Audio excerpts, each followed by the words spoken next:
When I met Eitan Gonen in Los Angeles in November of 2023, he was wearing a shirt with his 23-year-old daughter Romi's face on it. It had been a little over a month since Romi had been shot and kidnapped from a music festival by Palestinian terrorists, and Eitan was touring the globe, speaking to anyone who would listen to keep the spotlight on his captive daughter. I remember every word he said, how Romi was always smiling, how her positive energy brightened every room she entered, her tight bond with her siblings, and of course, his determination to bring her home alive. An unthinkable 14 months later, Romi Gonen, now 24, along with a dozen other young Israeli men and women, has finally returned from the depths of the Hamas tunnels to her family's loving embrace, alive and whole, once again brightening the room, both hers and those of countless Jewish families around the world. A brief moment of elation, relief, and light in a time of unbearable darkness. And therein lies the complexity.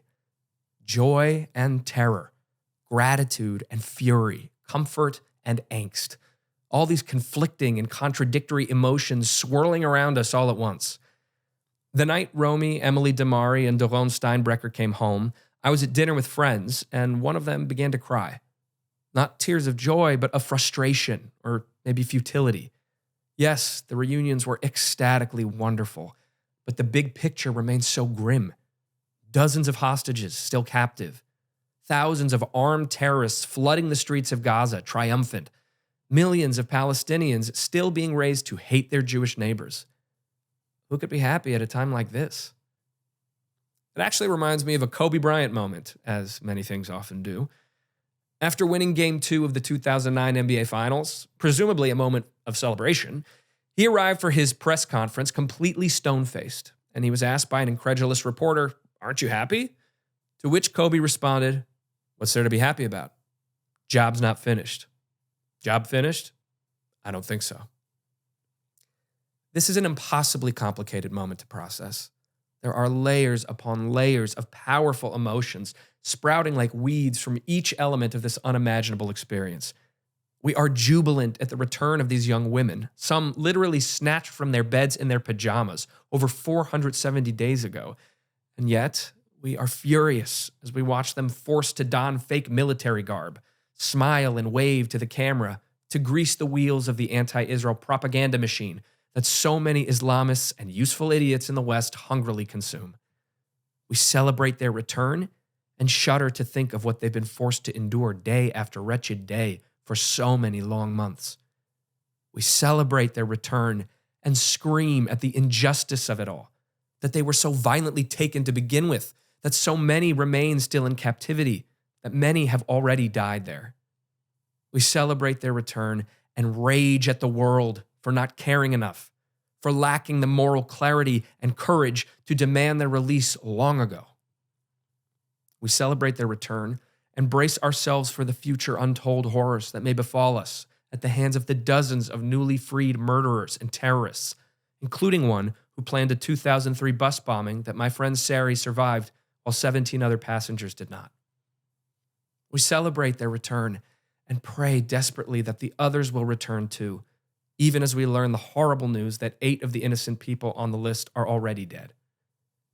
We celebrate their return and wonder in agony why it took so long.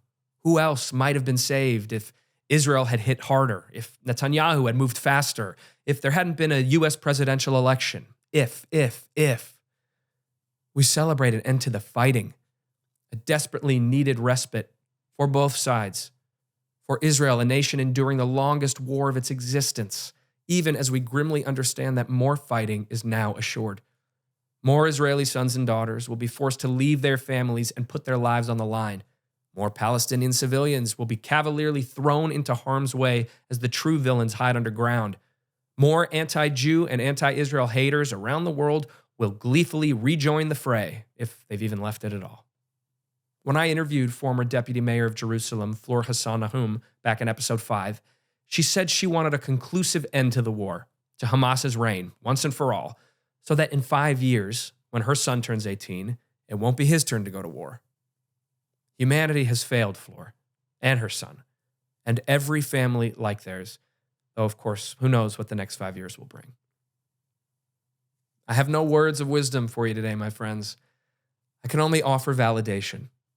Whatever you are feeling right now is right. All of it. It is an unbelievably fucked up situation. Hezbollah is weakened, Syria collapsed, Iran in retreat, and yet Hamas terrorists proudly walk the streets of Gaza as thousands return to the north, territory over which so many Palestinian and Israeli lives were lost. And for what? Was any of it worth it? Was any of it right? Yes and no. So give yourself some grace. Honor your feelings, whatever they might be, and know that someone, somewhere, is feeling the exact same way, however impossible that jumble of feelings may be to describe.